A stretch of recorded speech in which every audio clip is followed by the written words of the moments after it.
چھونے کا موقع ہے۔ تو پولس نے کہا، میں قرضدار ہوں، بےتاب ہوں، اور اس کے علاوہ میں شرماتا نہیں۔ اب لفظ انجیل کی نوعیت پر غور کریں۔ لفظ انجیل ایک یونانی لفظ ہے، یوانگیلین، جس کا مطلب ہے خوشخبری۔ یہ لفظ انجیل کے لیے ہے۔ تو یوانگیلین کا کیا مطلب ہے؟ اس کا مطلب ہے خوشخبری۔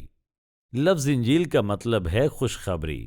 تو اسے مختصر الفاظ میں دیکھیں، کیونکہ جب کوئی کہتا ہے انجیل کیا ہے تو غور کریں۔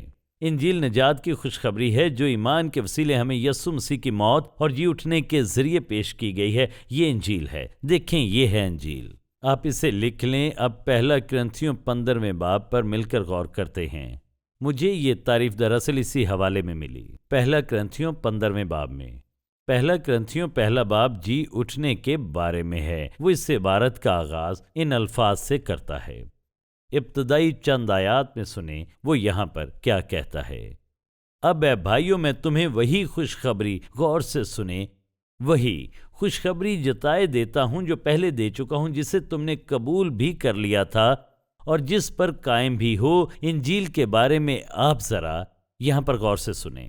اسی کے وسیلے سے تم کو نجات بھی ملتی ہے، بشرطے کہ وہ خوشخبری جو میں نے تمہیں دی تھی یاد رکھتے ہو، ورنہ تمہارا ایمان لانا بے فائدہ ہوا۔ چنانچہ میں نے سب سے پہلے تم کو ہی وہی بات پہنچا دی جو مجھے پہنچی تھی، کہ مسیح کتاب مقدس کے مطابق ہمارے گناہوں کے لیے موا اور دفن ہوا، اور تیسرے دن کتاب مقدس کے مطابق جی اٹھا۔ کلام کے مطابق یہ خود انجیل کی تعریف ہے۔ یہ ایسا سچ بن جاتا ہے جو میری زندگی کو تبدیل کر دیتا ہے۔ تو جب کوئی کہتا ہے انجیل کیا ہے تو اسے ایک طرف آپ رکھ دیں۔ یقیناً آپ سب سمجھ گئے ہوں گے، یہ خوشخبری ہے۔ یوانگیلین کا مطلب ہے خوشخبری۔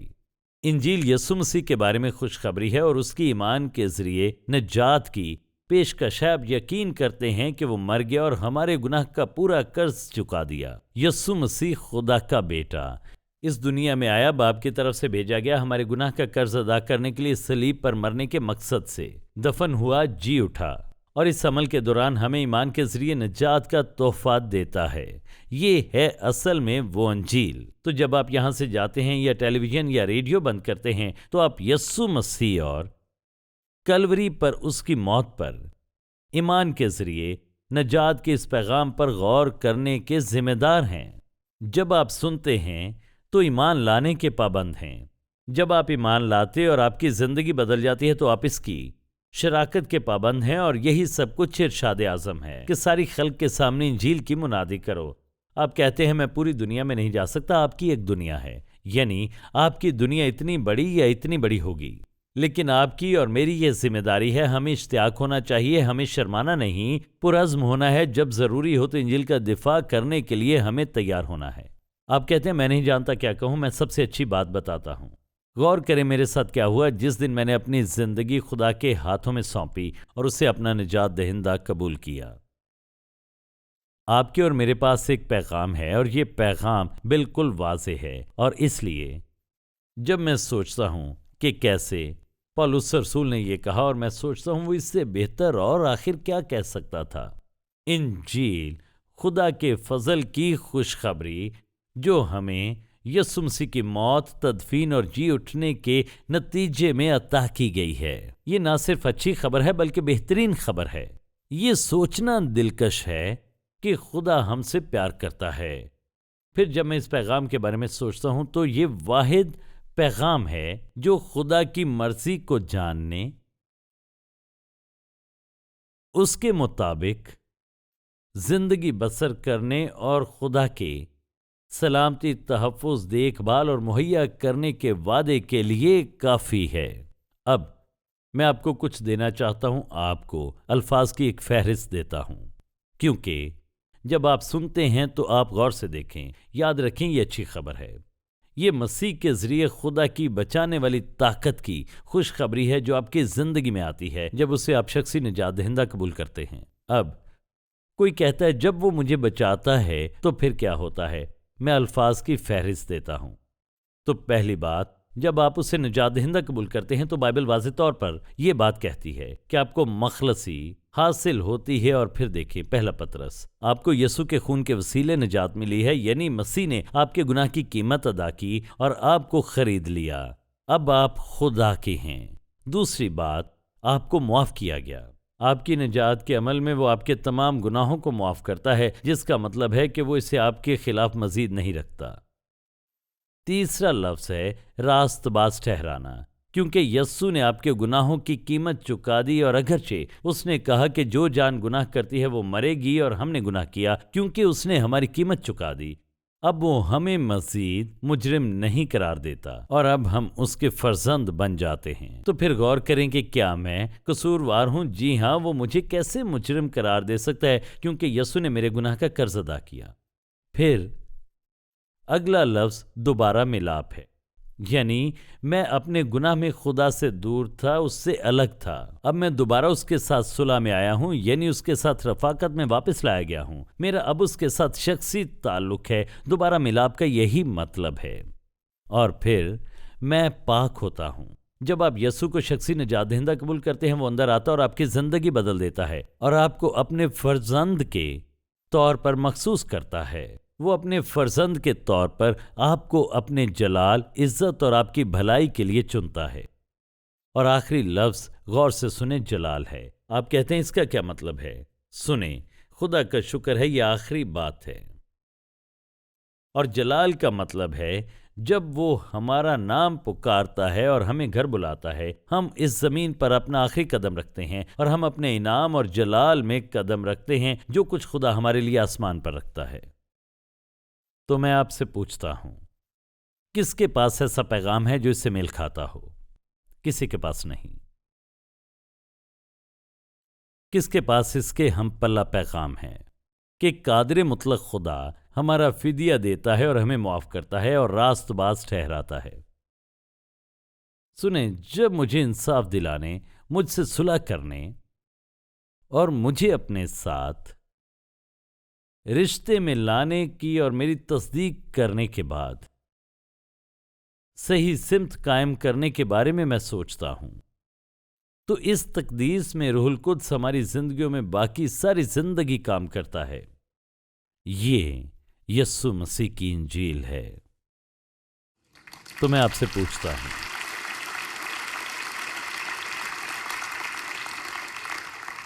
اس کے سچ ہونے کے ناطے ایک وجہ بتائیں کہ اس کی شراکت کرنے میں کبھی شرمانا چاہیے۔ کیا کوئی ہے؟ کوئی نہیں۔ کیوں؟ کیونکہ بہترین خبروں پر شرمانے کی کوئی وجہ نہیں ہوتی۔ یہ نہ صرف اچھی خبر ہے بلکہ بہترین خبر ہے، اور کوئی بھی اس سے بہتر خبر لے کر نہیں آیا۔ اگر آپ نے اسے شخصی نجات دہندہ قبول نہیں کیا تو میری التجا ہے کہ آپ رکیں اور جو سنا ہے اس پر غور کریں۔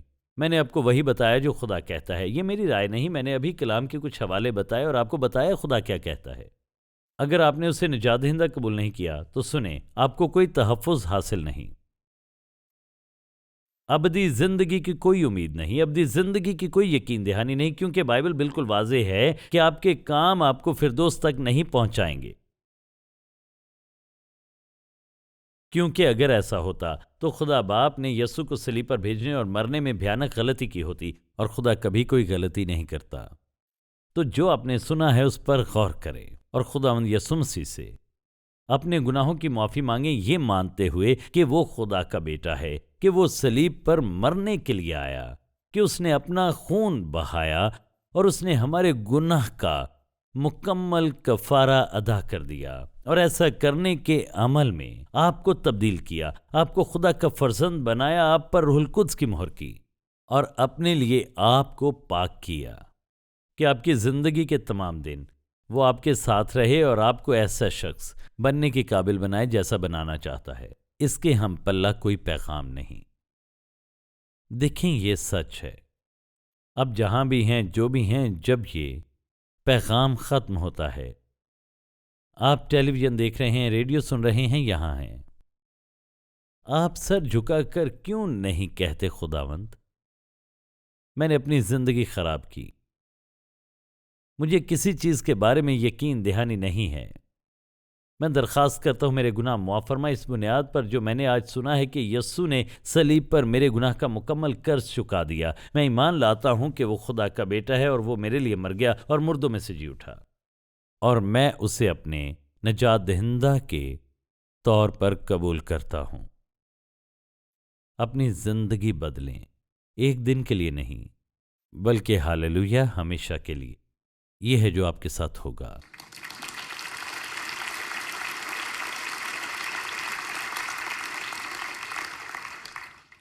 فرض کریں آپ نجات یافتہ ہیں اور طویل عرصے سے مسیحی ہیں۔